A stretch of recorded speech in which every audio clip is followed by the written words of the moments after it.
I said to myself at the time, I was like, you know what? No, I'm not. You know, I wasn't doing it for that. I was, but my intentions, like my focus was on other things. And I was trying to build something really quick because I just didn't want to go to work anymore. Yeah. Let me be honest, right? I wanted to work for myself. I became unemployable because I wanted to do what I wanted to do and when I wanted to do it. And it didn't matter what anybody told me. Yeah. And so I took a good, 3-4 months off. And then Dr. Taryn Marie Steichel emailed me one time or messaged me on Instagram. She goes, hey, I got a new book coming out. Want to do an IG live? Would you be open to do an IG live with me to promote my new book? I'm like, well, how about you just hop on my show? I'm like, oh shoot, I'm not even shooting my show right now. Hopefully she says no. And she goes, I would love to. And she was the catalyst. That was like the one. That was the one. I came back. I was very reserved in doing so.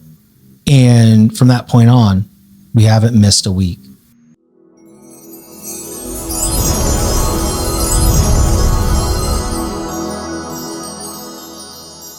Welcome to the Brighter Side Podcast. I'm extremely excited to have this guest on. He has one of the biggest podcasts in the country right now on Apple, on Spotify.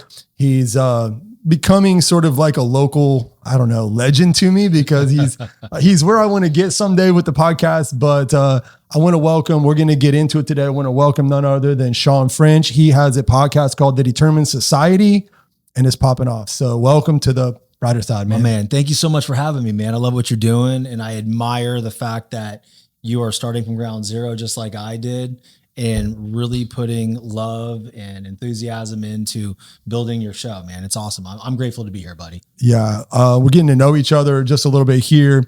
Before I get into my questions, which are a lot, just tell us like kind of your version of, who Shawn is. You can start wherever you start when you're young. I know all this stuff because I've been studying you, but yeah, man, for sure. Just kind of give us a little, your version of who Shawn is. Yeah, man. So I grew up in the San Francisco Bay, and from an early age, I was just infused into the baseball culture. My uncle played baseball. My cousins played baseball.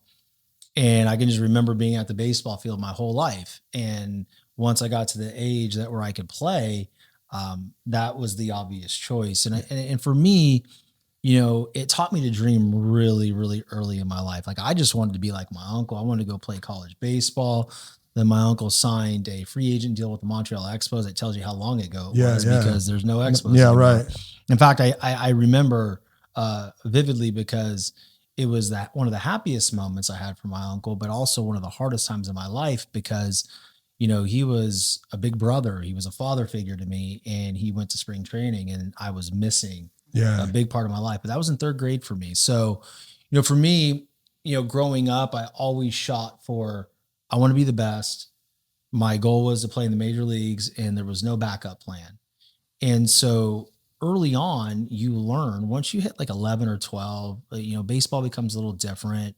Still a game, but you learn to work at something.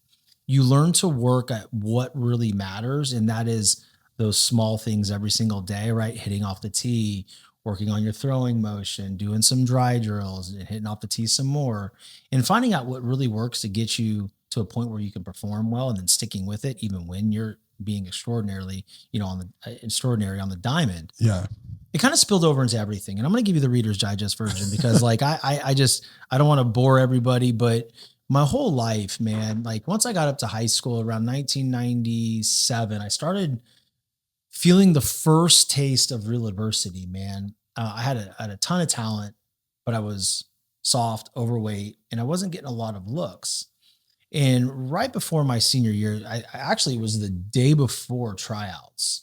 We were all excited. I was at my best friend's at the time, Sean Connors, and we're sitting there, going through bump plays, like just the things that we thought we were going to help us win. I got a call from my mom and my dad, like, where are you? I'm like, well, I told you I'm over at Sean's because we have tryouts tomorrow and we're going over everything. Like, well, you need to get your grandma's immediately. And so I go over there. Right. And it's my senior year. It's still 1997 at this point. And I go over there and they tell me that she has cancer. And I'm like, okay, what does that mean?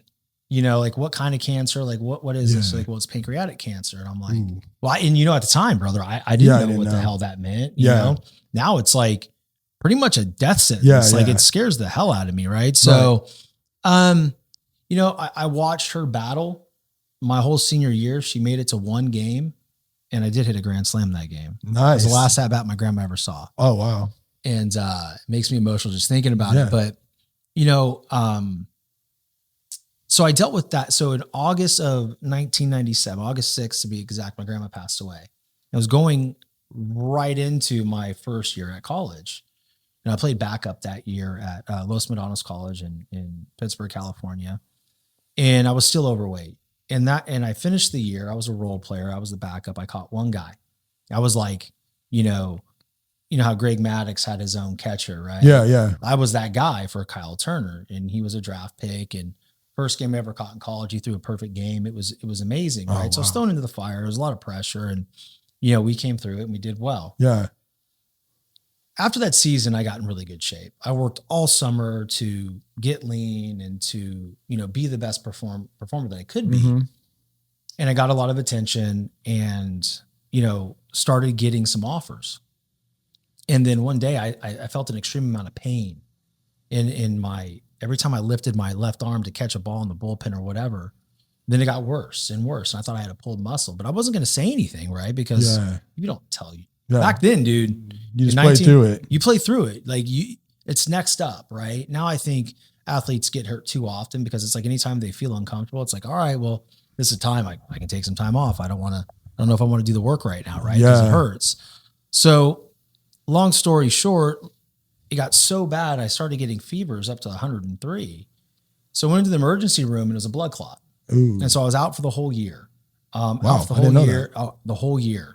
I was in the hospital on Thanksgiving, and you know, I said, "Hey, when can I play?" And they're like, "Dude, we're trying to save your life right now." Like, you saved my life. It's serious. And well, that's kind of probably pretty kind of like, not that a blood clot's ever good, but well, yeah. I mean, it's worse if it's in the leg because the way the blood flows, right? But you know, it was in my left subclavicular vein or something like that, in my lymph nodes. I felt like a golf ball underneath my armpit, and that was a lymph node swollen. So anyway, I worked through that. Right, I went to LSU, played there. As soon as I got there, man, I had an injury. I blew out my shoulder. I had to get it, you know, completely reconstructed. Spent the next 2 years rehabbing, only to get onto the field my senior year at a very limited time. For me, it was a win though, because I got to go play in the College World Series. You know, won a, you know, regional, super regional, SEC, you know, championship game, all that kind of cool stuff. But the thing that I want to say is, through all of those things in the impending years after, I dealt with a lot of adversity, a lot of it self-inflicted because I was wounded. I had a big gaping hole inside of me once baseball was over in 2003, and I didn't know who the hell I was. Yeah. And I went through this time where I'd go out, I would drink, I'd make stupid decisions, I'd put my best friends in bad positions, and then, you know, to a point where, you know, I'm the black sheep, and rightfully so, because I was just a bad person. Yeah. I was just hurt, right, emotionally. And all that to say, it built me for this moment, right? And I will tell you, the last few years of my corporate career, I was doing really well financially, but like something inside me, man, was just like, this isn't it for you. This is not your purpose. And I always had a really good skill at speaking to anybody. It could be a dentist, it could be a, you know, construction worker, like a natural God-given. Yeah. I mean, it's just, you know, I was always taught to have good conversations with the adult, look them in the eye. Thank you. Yes, sir. No, sir. Yes, ma'am. No, ma'am. Thank you. No, thanks. Like everything. Right. Yeah. And I always knew there was something there in a deep-seated, you know, ability to help people. I don't like the word motivate, because I think that's just the initial jump off of anything. I think really to extract drive and determination. And so I started this Facebook page called The Determined Society, man. And it started doing well, started popping off as soon as I dropped it. And one day I'm driving down the road, man. And it's like, my brain exploded. It's like, what am I doing? This isn't a Facebook page. This is a podcast. And I'll interview local people on how they became successful. Yeah. And then it just started to, like that avalanche, right? It's like that pebble starts to roll down that mountain. Gets a little bigger, you know, avalanches are much quicker to form. Trust me. Yeah, sure. But it was kind of like that. And it just started to roll and roll and roll. And then as soon as I really figured everything out, most of it because I still don't have everything figured out. Sure. But it started to grow at a rapid pace. And then I was like, okay, now it's time to throw some gasoline on this and light a match. And then, here we are. So, really for me, man, my background and who I am is just a guy that has been faced with a ton of adversity, a ton of pain, a ton of loss. Now, and I don't mean to sound like a victim because I'm not. Yeah. I'm blessed for everything that's been given to me, even the bad times. But the one thing I'll say for the audience is, that is exactly what built me. All those times that we're sitting there, why me? This hurts so bad. Why can't I just make more money? Why do I keep losing friends? Why do I keep losing family members to things? And it's just, coach play me? Why won't coach play me? Why does he tell me I suck? Like, why did I just get my car repoed in the mortgage meltdown? Why did I have to short sell my house? Like all these things when I was completely depleted as a human, thinking like, dude, I'm a loser. Yeah. But I sat in that for a while. Sure. And eventually I was like, you know what? I can let this beat me or I can allow it to build me. And that's everything that I base everything on right now. Like, is those moments that hurt so bad, even if I'm feeling anxious or even depressed at one moment during the day or, for a couple of days, I lean into those emotions hard. I don't run from them anymore. I lean into them, try to figure out what the root cause is, because that to me is a symptom. Yeah. It's not clinical, right? Yeah, it's a something. symptom. There's something there. And I've just dedicated my whole life and my whole development and my business, my personal health, emotionally, mentally, and physically to what can I learn from the past, right? Because it's data. Yeah. It's not a death sentence. It's data, right? Right. And how can I use those moments to create something so special that it's undeniable? Yeah. You said something earlier and I wanted to ask you, do you feel like as a kid, you said you kind of, I guess what I'm trying to ask you is, do you feel like as a kid, maybe whether you didn't know, hey, I'm going to be, a podcaster someday or own a business. Mm-hmm. Do you feel like, cause I would consider that like entrepreneurial, even though, maybe I know you've worked at Paychecks and you've done some other like clinical sales, things like that, to get to that point. But do you feel like you always knew, like as a kid, with your talking ability? Do you ever feel like you knew, or do you think this kind of just developed? It's a good question because I didn't know. I remember having a conversation with my dad, and I held on to this with a lot of resentment for a long time. But now I know what he was trying to do, right? He was trying to build me. And of course, his methods at times weren't the greatest, but, we've reconciled, and I love my dad. Hey, Pops. And I respect what he was trying to do. We had this conversation one day, and he goes, what is going to happen when you don't play in the major leagues? You're F, dude. You don't have any skills. You can't work with your hands. Mm-hmm. You don't know the difference between a hammer and a wrench. Yeah, sure. I said, I can talk to people though. People like me. He goes, bro, you can't make money doing that. Yeah. And I just said to him, I'm like, that was like one of the first moments I said under my breath. I'm like, watch, just watch me. And it took years. I remember sitting there in my house when I was selling everything, like my refrigerator, my stove, like just to get to Florida so I can recover after the mortgage meltdown in, 07, 08. Yeah. And I was talking to a really good friend of mine who has recently passed away. She was my ex-girlfriend, my best friend ever. And that's the girl I was dating when my grandma passed away. Okay. And she saw all that. Well, I don't want to say coincidentally because I don't believe in coincidences, but Melissa was her name. And she ended up dying from pancreatic cancer. Oh, wow. Wild shit. Dude. Yeah, that is wild. Wild, bro. And this girl was there with me at senior ball. We went and said hi to my grandma, all dressed up in the hospital, before we went to senior ball. So she was there for it. And then lo and behold, she gets the same cancer. Thing. Young girl, right? She was in her it was 16 years ago, right? She was like 30. Yeah, really young. Lost my train of thought, but okay. I remember sitting there in that living room and I was just saying to her, I'm like, I don't know what I'm going to do with my life. I'm screwed. Like I'm broke. I'm busted. Like I don't have any friends anymore. I've ruined all that. She goes, what do you want to do? I was like, you know what? I want to be a motivator like Tony Robbins. I said, never mind. That was stupid. And she goes, no, you absolutely have the abilities to do that, but you got to believe. Yeah. And so I want to say that seed was planted, but I didn't execute it until it was time. Yeah. Right. And now, of course, nowhere near Tony Robbins, but I'm doing it my own way. You know, I feel like I'm impacting people. There's some speaking tours coming up next year in 2026, and I'm excited for them. We're going to start doing all that, right? Book, you know, we're in the middle of a book deal right now with my agent. We're starting to do all the things. So to answer your question, there was always a small part of me that said like, dude, just chill, man. Something's going to pop for you. Yeah. You're going to figure it out. But it wasn't like me sitting there and be like, yeah, dude, this is it. Yeah. Like you always knew.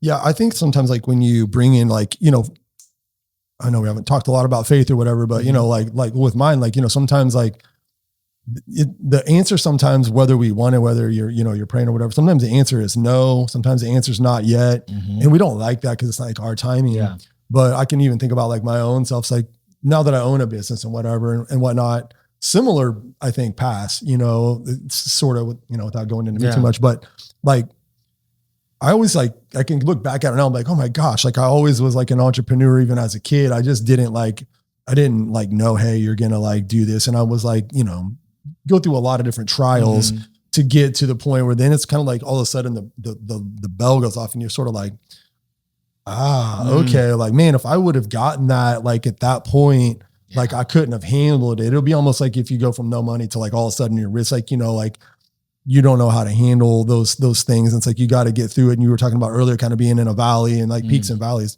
I always feel like that's just sometimes some of us just aren't ready for it. And then all of a sudden you get to it and you're like, man, I'm so much better and almost more thankful. At least I feel like that, you know? No, I agree with that, man. You know, all those moments are the price of admission, right? Everything has a cover charge. Yeah. Right. You go, you know, you're in college, you go to a bar, there's a cover charge, $5 probably, right? Maybe $10, $15 now, but there's a price to pay to get in anywhere. And I think the adversity and the struggle is a part of that.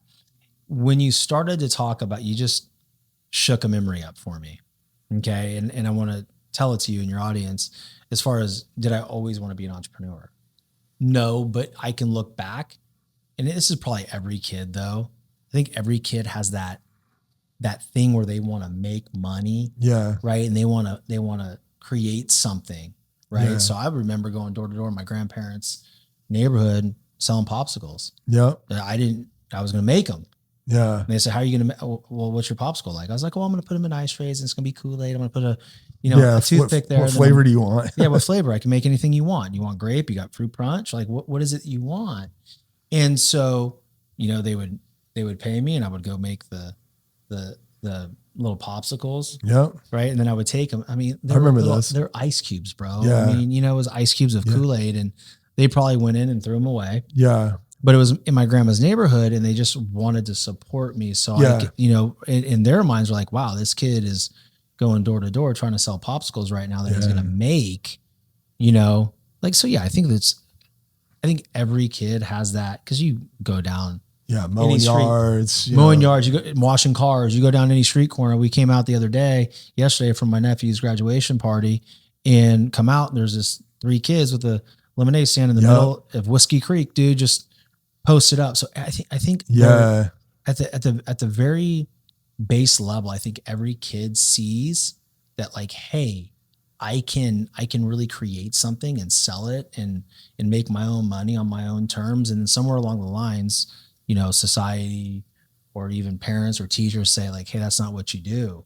You go to college and you get out and you make $40,000 a year. Yeah. That's what you're supposed to do. Man, that's a whole nother podcast for my thoughts on like, I mean, college is great if you need it, but it isn't the path for, honestly, I would say a lot of kids. No, there's a better path. It's going to be more financial, less hurt, but you know, I mean, I fell through that trap myself, but I want to move on, but I wanted to touch on the lemonade stand. I think as like an entrepreneur, I don't know if you feel this way, but man, if I see the Halloween, I'm like almost go out of my way because I want to go over there and I want to give them like, oh, how much is it? Oh, you know, $2, and you hand them a 20 or something. And it's like, just because it like does something to your brain when you're like, oh my gosh, like, wow, like this guy, like I put all this together. I got this presentation. I said it was $1. And I mean, it's a little bit much, but I just think that anybody that like came from that, especially as a business owner, it's like, man, you want to like reward that and show them that like, hey, you put this effort in And, to me, it's like, it could be like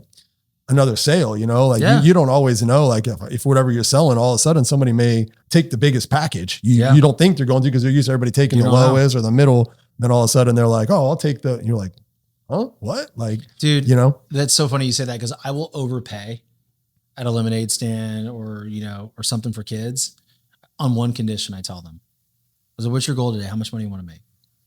$20. Yeah. I'm going to give you a 20, but I better see you out here. I'm going to drive back by in 3 hours, and you better still be out here, because I don't want you to ever be blissfully dissatisfied. Yeah. I want you to make 30 today. I want you to like Ed Milet says, be blissfully dissatisfied. You're not ungrateful, but you're like, I don't want you to hit your goal and then pack up your stuff and go home.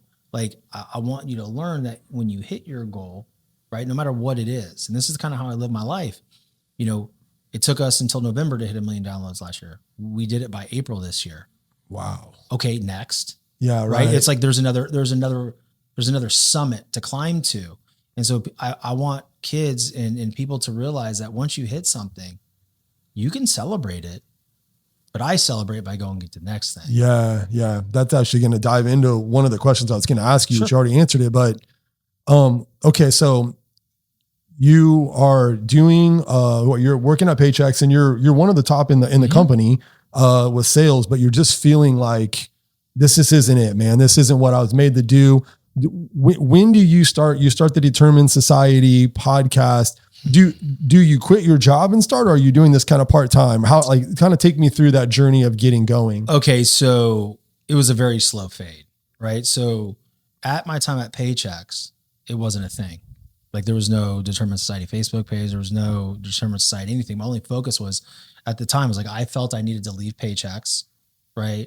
One of my best friends ever, it was the district sales manager. I wasn't getting promoted. I have kids. I can't leave, right? So it's like, all right, well, I need to go into medical, need to make more money. And I thought being in the operating room was going to be really, really cool. Right. And so I left, like February 14th, 2020 was my last day at Paychecks. Okay. And I did my three weeks of book work. It was hard because I didn't understand it. We went to training, and while I'm in training, the whole world shuts down because of COVID. Yeah, sure. So they sent us home, right? And I struggled because I didn't know clinical. I've never been in a case. Like, I've never been in a robotic procedure. I don't know I don't know anything. Yeah.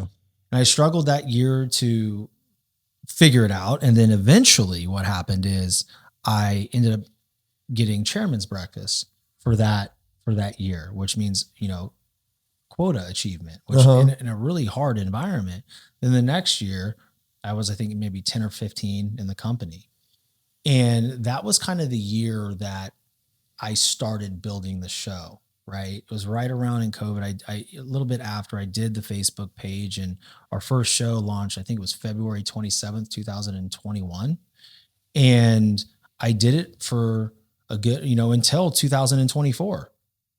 And while I had a job, I recorded whenever I could, and I put them out sporadically or weekly. It started to get on that cadence, and finally I pulled the plug, man. Yeah. I burned the boats, and my wife's looking at me like, what are you doing? I was going to ask you, what was that like?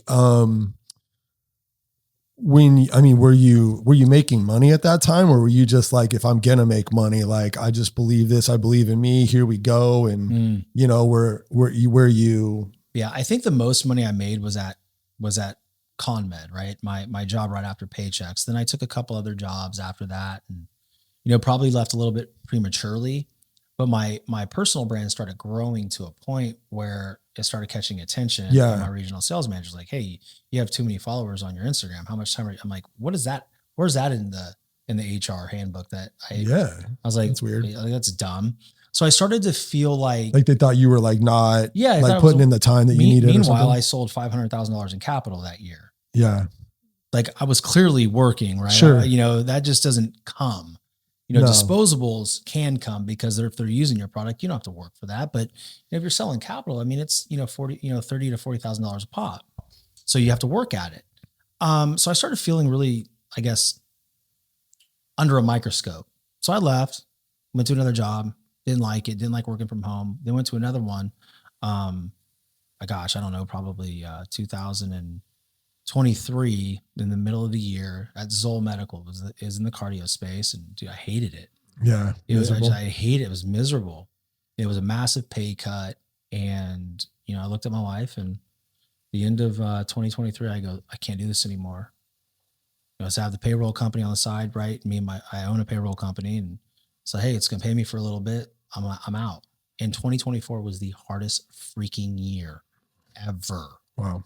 Ever financially. And it was harder because wife and 3 kids. Yeah. The responsibilities. We made it, but it was a lot of Band-Aids here, Band-Aids there. Yeah. And sure. I'm not going to say now we're completely, I'm not going to say we have more money now than ever, but we're on our yeah, way. You can see it. See it. There's a massive growth that's happening. So, it took a while for me to leave corporate America in 3 years. Yeah. To be exact, a little shade under, 1 month under 3 years to leave corporate America and do this full time. So what were those early years like when you started the podcast? I know you didn't, I've heard you talk on other interviews that, you're doing it like at home, you're doing it either from the phone or from your computer, you're doing the edits, all that kind of stuff. What was that like? I mean, did you ever want to quit? What were the emotions you went through? Like, as far as viewership's down, people, you put in all this effort and you're paying, all these different softwares. And I mean, depends on your setup, I guess, but what's that like? What were those emotions and how many times did you think about quitting? I mean, dude, look, man, there's still times, man. Let's be honest. Like, everybody listening and watching right now, you're going to go through certain points in your life. And no matter how successful you are, there's always a price to pay, whether it's missing a gymnastics lesson for your daughters, or maybe you're traveling because you got to record a show in Pennsylvania with Gronkowski and your son has a baseball game. Yeah. There's always things that you're like, why am I doing this? Because they're the only things that matter to my family, right? But you shift from that and you realize no, this is my purpose. And it's I've been given a gift, and it's like a slap in God's face if I don't take the gift that he gave me, right, and become the best I can at it. Right.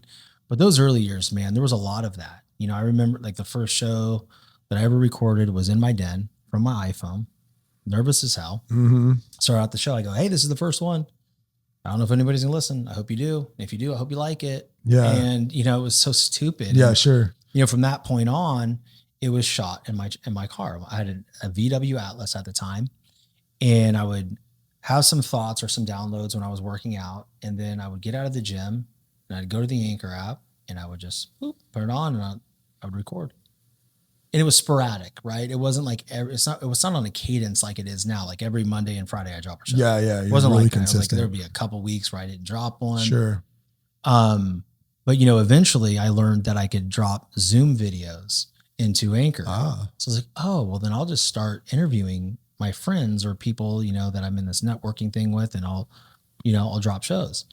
And it got to a point where I was in my den and there was no sign behind me. And then there was a little poster, I printed out from CVS with the early Determined Society logo, right? And I framed it. I'm like, this is so cool, man. This is badass, dude. I got this sign now. And I look back on it like I did last week, and I looked at my old videos. I'm like, oh my God, it was so freaking cringe. It sucked. But, doing all of that and the rejection from bigger names to nobody listening to trying to make revenue quickly so I can get out of corporate, right? So it's almost like you're trying to go too fast. Sure. And dude, mental health wise, it sucked, man. There was a point in 2023. I did a show with one of my best friends in the world, Matthew Hedden. It's dude, that guy has been such a rock for me, just from my walk, my faith, being there to help me along with God, and just hey man, hang tight, seek him, just being a positive influence in my life. Recorded that show. And I'm like, I don't know if I want to do this anymore. Right. So it was my last show. And what brought that on is my wife and my kids would always have to be upstairs. Yeah. Yeah. Sure. And they were like prisoners. Yeah. They had to be quiet. Yeah. Because I didn't have the attention span. Yeah. Right. There could be a there could be like shouting out there right now and I wouldn't even know. Yeah. Because I get locked in now, but I had to earn that skill, right? I didn't have it. You could hear everything going on. And I was just losing track. And so I said something to him one time, like, I say, can I come out now? Like, we're like prisoners in here. And I got so offended. I was like, I'm doing this for you guys. Yeah. She goes, what do you mean?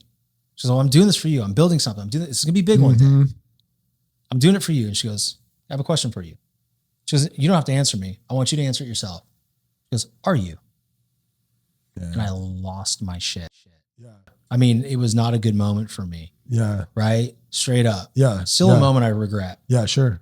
You know, raising my voice, pissed off, you know, walked around the block or whatever it is I did. Yeah.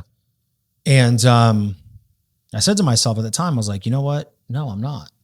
You know, I wasn't doing it for that. I was, but my intentions, like my focus was on other things. And I was trying to build something really quick because I just didn't want to go to work anymore. Yeah. Let me be honest, right? I wanted to work for myself. I became unemployable because I wanted to do what I wanted to do and when I wanted to do it. And it didn't matter what anybody told me. Yeah. And so I took a good, 3-4 months off.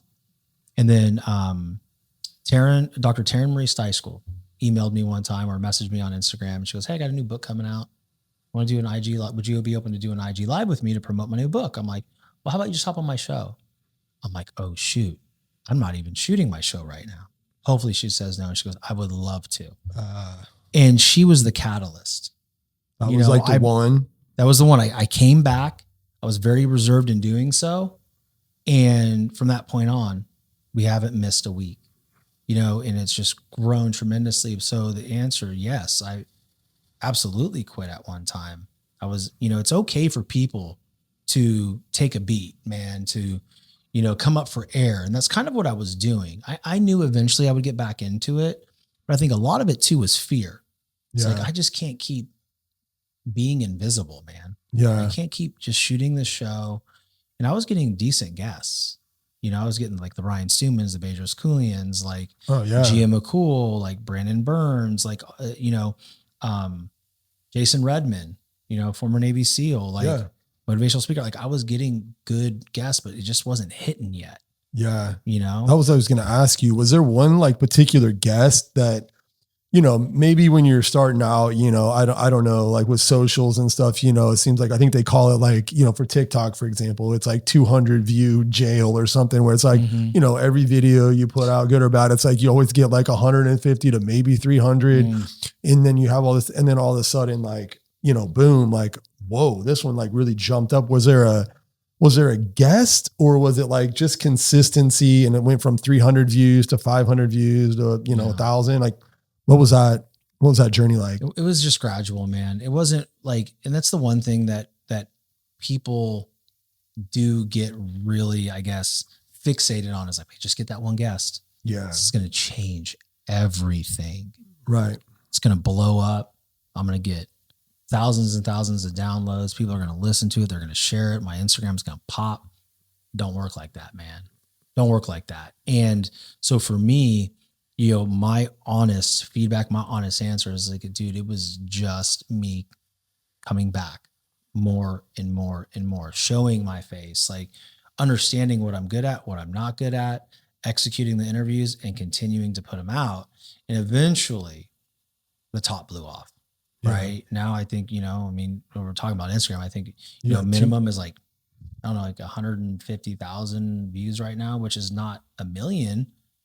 But if I do 3 posts, a post a day, that's over 3 million views in 1 month. That's right. Incredible. So like, it starts to compound, and the more and more you do it and the better relationships you have with your guests, the bigger names, they will, even the movie stars, you work with their PR and they will collaborate with you. Yeah. And it kind of just spreads. Yeah. And that's kind of where we're at right now. We're getting massive engagement now.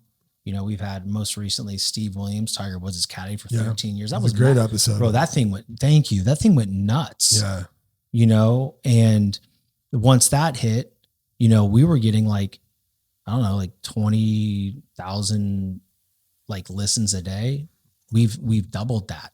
Wow. Since last week. That's cool. So like you'll see that once you get in a role and you're producing, the growth is, they talk about quantum leaps, dude. It's a massive jump. It's not just a little, it's tellable, dude. Like you'll be like, oh my God, you'll open up your analytics one day. It's like, what the hell is this? Yeah, that's cool. You know, I mean, that's motivating to hear. You said so much that I could touch on. Man, I'm starting to feel like we're like stepbrothers or something. Just do karate in the garage. Well, you're 46, right? Yeah, I'm 44. So we grew up same kind of era. So one thing you said that I just wanted to briefly touch on was when you were talking about having your family like in prison. You know, like this isn't my first podcast. This is probably my third podcast, and I did all of my other ones very similar to like what you did, just on my own. I did one with my brother. My sister was about fitness. We were called the Fit Sibs, and was just supposed to be like, but we'll just it always was like somebody couldn't do it. Somebody, you know, was like, just, you know, I was into it way more. I'm sort of an all or nothing type of person, but I remember specifically when I owned a gym, I did a lot of vlog. You remember like vlogging? It's still kind of a thing, but like everybody was vlogging and all gym content. I mean, I'm embarrassed to say, if you search, I mean, I got like videos of me handstand while I was awesome, CrossFit it all out, but I would make all these videos, and it was the same way. Like I was shooting it at home. I was stressed. I was busy.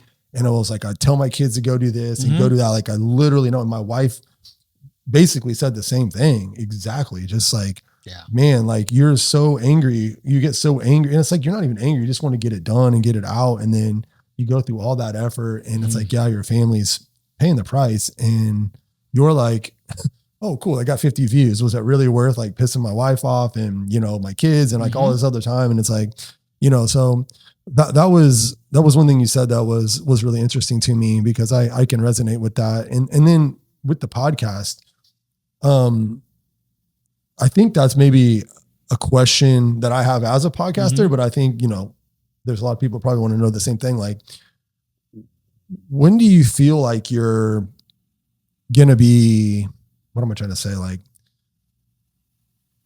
when do you feel like you're going to be there? Like, what is there? I mean, cause you touched on earlier saying that you're like, you know, hey, a million downloads, which, dude, that sounds crazy to me. You know what I mean? I'm happy with 100, you know? So, when do you celebrate it? And then like, when does it like move on? You know, is it like Kobe, right? Like Kobe would say like, you know, hey, the championship is like, one day. Job's not finished. And then like, and then the next day it's like, man, now the bullseye's on your back, and now we got to do it again. So it's like, I love Kobe. Like he's my guy, but yeah, dude. So when will I ever feel I'm there? I don't think I can answer that honestly, right? Because I'm so driven to that. A year ago, if I said to myself, or, you know, 2 years ago, that I would have a fully produced show in a studio and interviewing famous people, that's it. Yeah. I made it. Yeah. Now that I'm doing it, it's like, you look at it differently, right? It's like, okay, we have all these people on the show, and you know, we've had Tommy Davidson recently. You know, we've got some big ones upcoming in June. I'll give you guys a spoiler for the audience. Like in June, we have, you know, tomorrow I have Jamie Kennedy. Then we have Rick Ross at one point. We have T.I. at the end of the month. And these are all in person except Jamie Kennedy. And we're going out to California for Jay Leno in Jay Leno's garage. Very cool. Like, if I ever was able to foresee the fact that I would be sitting down with Jay Leno, in person at his garage interviewing, like, there's not one person on the planet, I'm sorry, I'm convinced, that doesn't know who Jay Leno is. Yeah. I would like, get out of here. Like, get out of here. Like, I made it. But for me, it's like, okay, now how do we elevate? Right. You know, because if the impact is still being made and there's still more to do, I don't think there's ever a point where I'd be like, okay, that's it. Now, caveat to that, okay? When I look at things, I look at them for really what they are, okay? And it's one of my gifts. Now, I can look at the Spotify trending. I can look at the, you know, Apple, you know, rankings categorically. I can go, okay, every one of these, right? There's people above me and below me that have $100 million deals. Yeah. The podcast industry is exploding, right? And they are, and dude, brands are paying a ton of money. These platforms are giving multi-year deals, like Alexandra Cooper just signed for 121 million or something like that with Sirius. And I'm like, hi, I'll just take one. Like, what's up? Like, so for me, I think that the long-term thing, man, is we're able to lock down a massive, long-term deal for, those kind of numbers. I would still be like, all right, cool.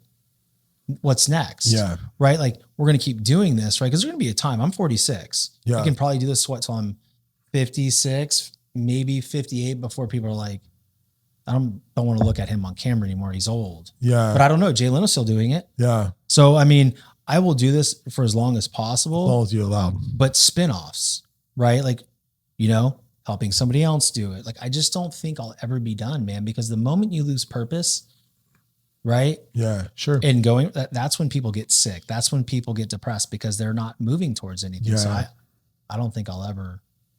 Yeah. That's a good answer. I mean, I feel the same way. I'm like somebody that doesn't like look forward to retiring. No.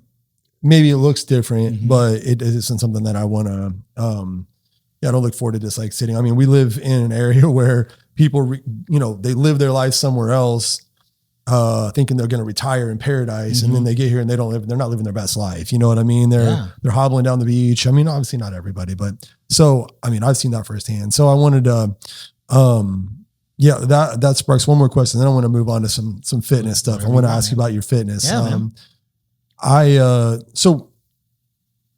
I think it's cool, as someone that's just trying to get into the game a little bit and understand it, like getting those celebrity guests is like, do you think it's, like, is it cool going, like, I guess, how do you determine whether you're going to shoot in studio or you're going to do it on Zoom or you're going to go, hang out with Rob Gronkowski at his place or however that works, or Jay Leno? Like, how does that evolve? Is that too, it's hard, man, because, some people, right, they travel a lot and they need to do virtual.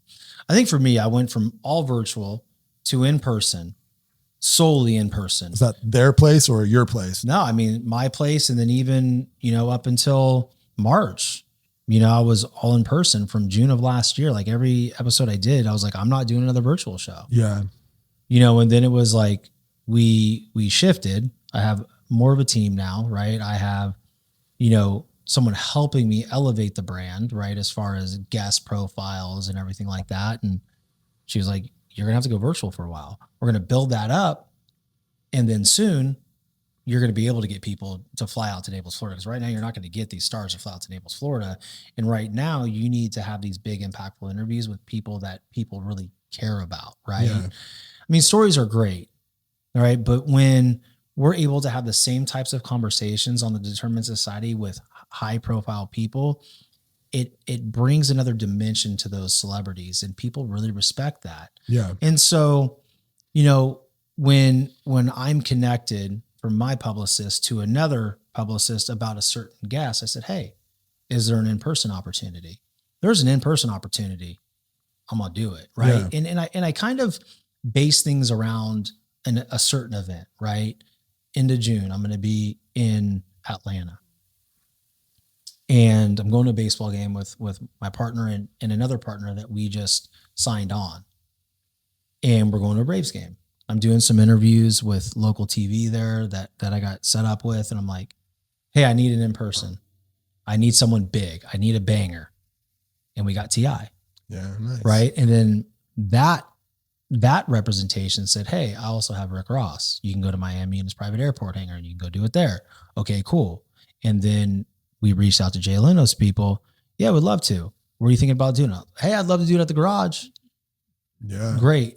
And so now, like, you start to do that. And then everything is like, you just find the feel for it. I'm always pushing for in person, but I'm going to take now a virtual interview, especially if it's a bigger name, because then I have that on the show roster. It's more of a sample size for other publicists to go look at. Like, I want my client on that show. Yeah. Right. So you kind of feel your way through it. But if I had my choice, it's this. Yeah. Yeah. You know, Cool. it's in person. I just wondered that from a distance, because I've been studying, I've been listening to your podcast, almost every episode since Thank you. I got to know you. And that's just not I appreciate that. That's just not a plug or whatever. That's just, I enjoy this format as well. Business motivation. It's just kind of what gets me going. So like I said, I just enjoy it. Yeah. Dude, I truly do appreciate it, man. I'll take it for granted, man. Yeah. There's 6 million shows you can listen to, man. The fact that I'm in the chamber for you, that's humbling. Man. Thank you. I appreciate it. Yeah. I appreciate you being here, but I want to talk about your fitness, man. I mean, I have a gym background. I'm in my own trying to get going. And I've heard you talk, on other podcasts. I've heard you talk in person, getting to know you about it seems like you've kind of always struggled with your weight, even going back to when you were a kid to now. And I like to ask every business owner, every person I interview, what does fitness look like to you now? And how important is it in your just daily? I mean, obviously we know it's good for you, but what does that look like to Shawn? For me, it's a non-negotiable, man. Now it is, right? Before I like to say it was, but now, I mean, I can't go through my day unless I get a lift in, and I don't wait until 11. I don't wait until 5 to go get it done. I'm up at 4:00 every morning, and I'm in the gym parking lot. I do my story that I post every day that you read, right? I do it there, and then I walk my butt into the gym, and I do it regardless of how I feel. Right. Because most of the time I just want to be there sleeping next to my wife. Sure. I want to sleep in, right? And, so it's a cornerstone. It is at the very center of everything. And here's what I'll tell you. You're right. I have struggled my whole life. But now, since December, I linked up with Jeff Delaney. Yeah. I've known him for years, but I got really serious with He's him. the man. In his test clinic, but then his Nuviva clinic as well. Yeah. I go in for weigh-ins every Wednesday. So I have that in-person accountability, man. I have, the nurses there that check me in, that weigh me every week, and they celebrate with me. And, I started at 228 pounds and I'm down to 187.8 right now. 187. Dang. Yeah. It was December 5th is when I started. It was my very first meeting there. And I did a DEXA scan. And for the people that don't know what a DEXA scan is, that is one of the most accurate ways to measure body fat. Super dialed in. It's super dialed in. It's, it's imaging, right? It measures bone density, water, but it also measures the visceral fat and it measures your brain as fat. So, it's not just subcutaneous fat. My first measurement was 31%. Yeah. 30.9. Okay. I have my first one since January on Wednesday. And, for me, I got really dialed in because I had that accountability and I was like, I'm going to go. I looked at Jeff in the face. I go, I'm going to be 12% on this DEXA scan within a year. And he's like, okay, well let's make a plan. Let's do this. And what I started noticing, man, and this is important to your question and for the audience to understand, because I think a lot of people say they don't have time or they're too busy. And my show would not be where it's at right now had I not taken control of everything, of my mindset as it pertains to fitness, how I look at it. I was looking at it as a chore. Do I really want to do this? Now I look at it as a gift, because if I lost the ability to walk, I would just be dying to get into the gym. Yeah. You know what I mean? So, for me, That's it's everything, man. It's, from the nutritional standpoint, now, like I mentioned, 187, I've been calipered by Jeff at 9.43%. And I'm hoping it's closer to 8 on the caliper by the time I get in there Wednesday. And I'm hoping for 14 to 16 on the DEXA. And then in 3 months, be at 12. Yeah. Right. So for me, it is everything, because what people don't understand, when you choose to eat foods that are going to nourish your body instead of being designed to keep you hungry, like all that processed crap. Yeah. I can't tell you that. I don't even know when the last time I had a chip. I was at a graduation party and there was cake and cupcakes everywhere. I'm like, my mindset is completely different around food. Now, if we take the kids to ice cream on the weekends, I'm going to have a double scoop of ice cream and then I'm back up the next day and I'm back, I prioritize the protein and my fats. My carbs is just fruits and I cut that off at a certain point in the day. And Yeah. I'm satiated, man. So you're watching macros in, like, what are you on a macro type calorie? yeah, I mean, count? I would say if we're going to break it down, I end every single day between 18 and 2,200 calories, 1,800 and 2,200 calories, at least 100 grams of fat, probably 30 to 50 carbs, and close to 250 to 286 grams of protein. Yeah. Yeah. And I'm similar on like what, yeah, like where I'm at. And I love it, dude. But I just, to be clear, man, the moment I started taking accountability and executing the plan with my own fitness and building that discipline, right, in my own life, my show blew up. It's accelerated since December. Hell, it's accelerated since March. Wow. But the thing is like, I always look at it like this, then I'll let you move on to whatever else. So for the sake of time is, dude, the only place I was showing discipline and determination was my show and being a father. Yeah. Right. How can I lead somebody out of their hell if I can't lead myself out of mine? Yeah. And mine was my weight. Yeah. Mine was not wanting to go to the beach because I want to take off my shirt, not wanting to go to pool parties because I want to take off my shirt. Yeah. Been there. Like even embarrassed to shower. Like if my wife, you know what I mean? Like, yeah, no, 100%. I don't, so it's like, I don't look down on people for their right. bodies, but like for me personally, like it's everything, man. And ever since then, like it's amazing to me how well my show flows, my conversations flow.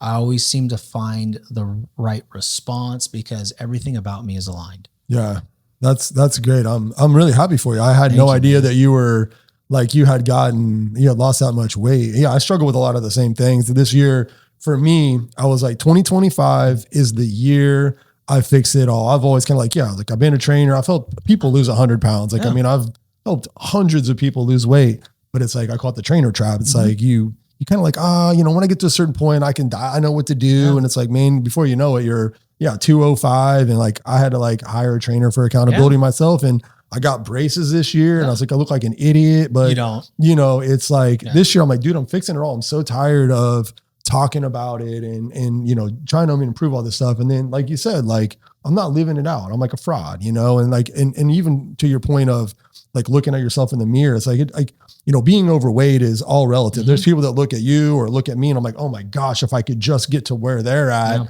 then I would be there. But you're looking at like this, and then there's this guy. Mm-hmm. And I mean, at some point, maybe there's got to be a healthy balance, but I believe in fitness. So what's your morning? I kind of want to get into like this segment called the brighter side, but I want to know, I love to know everybody's morning routine. And I know that can be a pretty slippery slope these days. I was just doing a TikTok the other day. I'm like, let's see, I got to have a cold plunge. I got to have a sauna. I got to have meditation, and I think all of those are great, but like what's your daily morning routine going to look like? So I think daily morning routines are important, but I think only the parts that are going to help you move along in your mindset, your business, in your physical body, and your relationship with your family. Right. So for me, sometimes there is a sauna, right? I have time for the sauna, but here's every single day, 4:00 up, walk straight downstairs. I don't hit the snooze. I go in there, brush my teeth by 4:01. I'm gathering my stuff. I'm, walking downstairs. I'll weigh myself. I'll have a protein shake, and I fix my intracarb drink with my EAAs and my creatine and my electrolytes. I go to the gym, man. I lift. I'm done at 6. I come home, have another 50 grams of protein and some wild blueberries. Then now from that point, from 6:30 on, it's summer now, right? Yeah. But I would help my kids get ready for school. I would make their breakfast, make their snacks. Then I would make my wife's coffee and her water and put everything in her car. And then I would go up and hang out with the kids and, help get them out the door, maybe take one if my schedule allowed it. And then, by 8:00, it's all me. Right. And most days it's all the back end stuff, things with my publicist, things with my team, guests reach out, strategizing where we're going, what show we're dropping, looking at what reel we're putting out today. Is it in line? Does the cover match with the message? Like all the back end crap that no one really understands. Yeah, like they don't know how much stuff goes into it. Right. And then there's days where, the first part of the day is always the same. Okay. Is what I said. And then, some days I'm recording 2 shows. then I go back the next day and I'll record 2 shows. So the beginning and the end is always family. Okay. And so once my kids come home, I do my best to stay off my phone. My wife gets, she gets on me. She goes, is this a 911? To me, everything is a 911 because I'm an entrepreneur, right? Yeah. But it's like from the moment they come home, we're doing dinner, we're having time, we get them down, and by 7:30, then I can crank, or 8 when they're all in bed, then I can crank the computer back up because my wife understands. She works at night. She's a very successful teacher. We sit in bed together, we work, and then we're like, all right, cool. What show we binging? Yeah. Yeah. So that's really it, dude. I mean, it's not rocket science. Like the things that I need to do, I do. And I think that's the important message for the audience, right? Is because, there's times where people say, oh, I'm going to go do this tomorrow. Yeah. But then they don't go do it. No.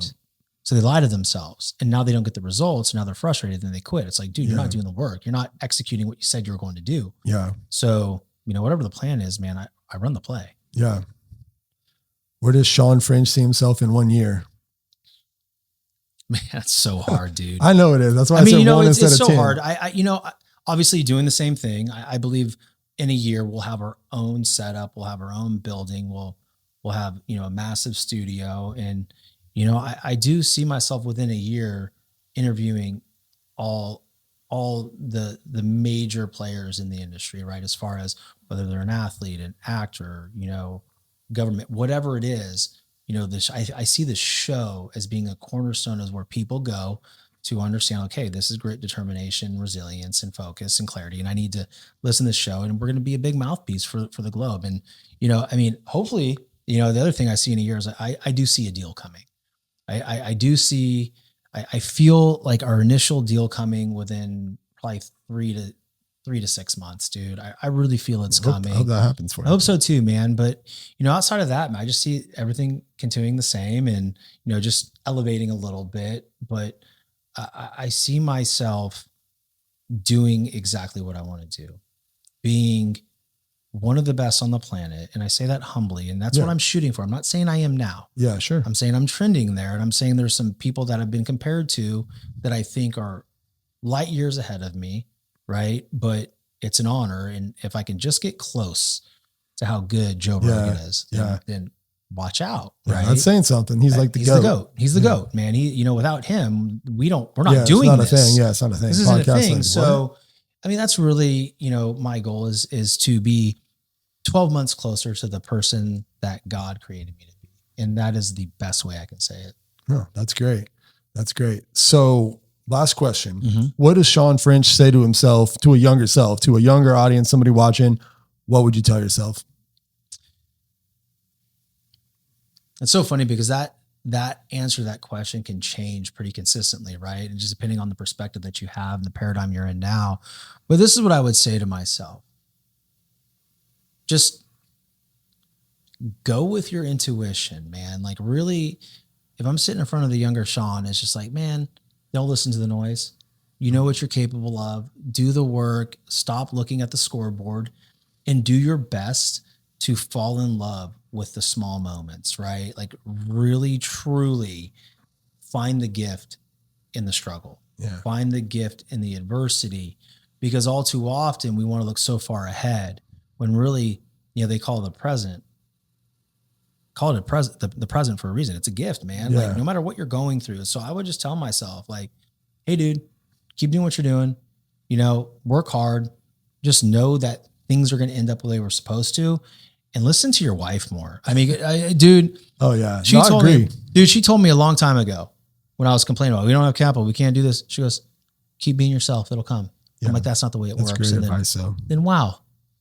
Yeah, here we are. Right. And it's because, I worked hard. I keep getting better.